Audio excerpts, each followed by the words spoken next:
Para saudara dan saudari yang Tuhan cintai, selamat pagi dan selamat bertemu lagi dalam renungan harian edisi hari Sabtu tanggal 19 September 2020. Mengawali hari yang baru ini, kita hendak mendengar dan merenungkan sabda Tuhan. Marilah sebelum kita mendengar dan merenungkan sabda Tuhan, kita berdoa. Dalam nama Bapa dan Putra dan Roh Kudus, amin. Allah Bapa kami, sumber segala pembaharuan, perkenankanlah kami menyerupai sang manusia baru yang telah Kau utus mendatangi kami. Kami mohon agar kami dapat mendiami dunia seperti rumah-Mu. Bersabdalah ya Tuhan, kami siap untuk mendengarkan. Semoga sabda-Mu yang hendak kami dengar dan kami renungkan untuk mengawali hari yang baru ini sungguh semakin menjiwai seluruh kehidupan kami. Terpujilah Engkau Bapa, Putra, dan Roh Kudus, kini dan sepanjang segala masa. Amin. Para saudara dan saudari yang Tuhan cintai, sabda Tuhan yang hendak kita dengar dan kita renungkan untuk mengawali hari yang baru ini diambil dari Injil Lukas pasal 8 ayat 4 sampai 15. Tuhan sertamu.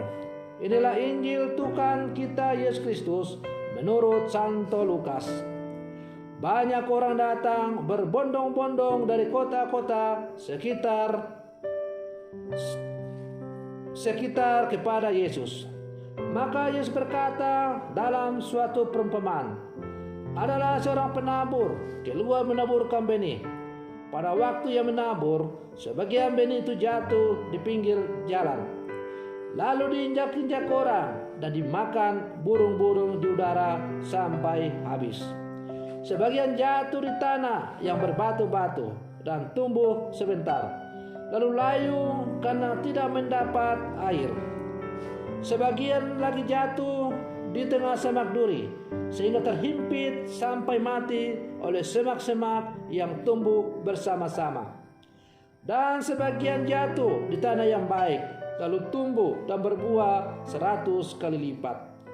Sesudah itu Yesus berseru, barang siapa mempunyai telinga untuk mendengar, hendaklah mendengar. Para murid menanyakan kepada Yesus maksud perumpamaan itu. Yesus menjawab, kalian diberi kurnia mengetahui rahasia kerajaan Allah, tetapi hal itu diwartakan kepada orang lain dalam perumpamaan, supaya sekalipun memandang mereka tidak melihat, dan sekalipun mendengar mereka tidak mengerti. Inilah arti perumpamaan itu. Benih itu ialah sabda Allah, yang jatuh di pinggir jalan ialah orang yang telah mendengarnya. Kemudian datanglah iblis, lalu mengambil sabda itu dari dalam hati mereka, supaya mereka jangan percaya dan diselamatkan. Yang jatuh di tanah yang berbatu-batu ialah orang yang setelah mendengar sabda itu menerimanya dengan gembira, tetapi mereka tidak berakar. Mereka hanya percaya sebentar saja, dan dalam masa pencobaan mereka murtad. Yang jatuh dalam semak duri ialah orang yang mendengar sabda itu, dan dalam pertumbuhan selanjutnya mereka terhimpit oleh kekhawatiran, kekayaan, dan kenikmatan hidup, sehingga tidak menghasilkan buah yang matang. Yang jatuh di tanah yang baik ialah orang yang mendengar sabda itu dan menyimpannya dalam hati yang baik, dan menghasilkan buah dalam ketekunan. Demikianlah sabda Tuhan. Para saudara dan saudari yang Tuhan cintai, seorang petani mengetahui tempat atau tanah yang baik dan subur untuk menaburkan benih. Dan karenanya kualitas tanah amat menentukan pertumbuhan serta hasil yang akan didapatkan. Selain itu, seorang petani juga biasanya mengetahui teknik serta pengolahan sehingga tanah yang gersang sekalipun dapat diubah menjadi lahan subur bagi tanaman-tanaman. Para saudara dan saudari yang Tuhan cintai, Yesus menegaskan agar hidup setiap orang beriman berbuah dan bermakna bagi sesama. Setiap orang beriman dituntut untuk menjadi berkat yang membawa kebahagiaan serta keselamatan bagi manusia dan dunia ini. Allah telah berbicara dalam banyak cara dan peristiwa hidup manusia. Allah mengajarkan cinta dan mengundang manusia untuk terlibat dalam karya keselamatannya. Para saudara dan saudari yang Tuhan cintai, kualitas terbaik itulah yang diberikan Tuhan kepada dunia dan manusia. Aneka cara dan gambaran dilakukan agar kita dapat melihat serta mengerti rencananya. Kelemahan dan dosa membuat semua kualitas yang ada tidak berkembang dan berbuah. Apa itu?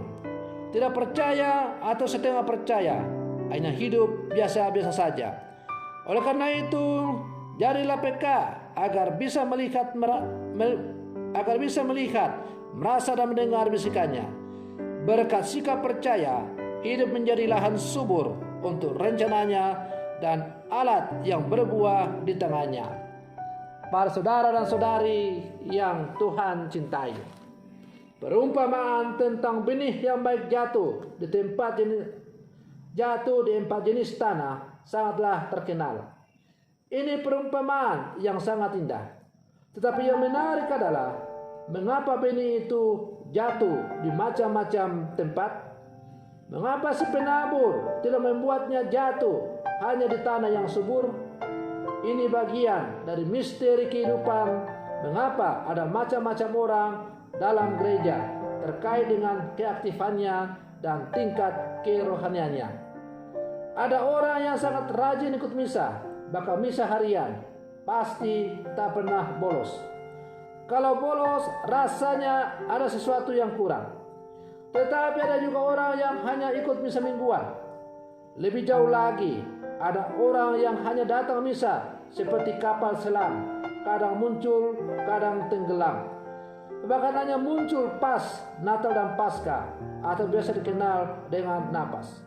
Hebatnya lagi, ada yang sudah bablas, tidak mau lagi datang ke gereja, tetapi masih mengaku orang Katolik. Kedalaman iman seseorang berbeda-beda.